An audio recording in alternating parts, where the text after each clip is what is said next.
وزیر بلدی نصب و نسق KT راما راؤ نے ہفتے کو گریٹر حیدرآباد میونسپل کارپوریشن کے عہدیداروں سے کہا کہ وہ اندرون 3 ماہ اندرا پارک تا VST اسٹیل برج کے کاموں کو مکمل کریں۔ انہوں نے GHMC کو یہ ہدایت بھی دی کہ اس مقصد کے لیے ٹریفک تحدیدات بھی عائد کی جائیں گے، جس کے لیے وہ ٹریفک پولیس کے عہدیداروں کے ساتھ اشتراک کریں۔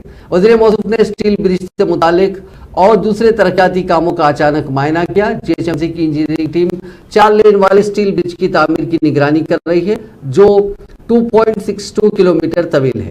تارک راما راؤ نے عہدیداروں کو مشورہ دیا کہ وہ ورکروں اور عوام کی سلامتی کو اولین ترجیح دیں۔ وزیر بلدی نظم و نسق نے کہا کہ اسٹریٹجک روڈ ڈیولپمنٹ پلان کے تحت اسٹیل برج کی تعمیر کی جا رہی ہے اور دوسرے پروجیکٹس پر بھی کام کیا جائے گا۔ اس اسٹیل برج کی تعمیر پر تقریباً 426 کروڑ روپے خرچ کیے جائیں گے، جس کی تکمیل کے بعد مشیر آباد، خیرت آباد، عمر پیٹ اور اطراف و اکناف کے علاقوں میں رہنے والوں کو سہولت ہوگی۔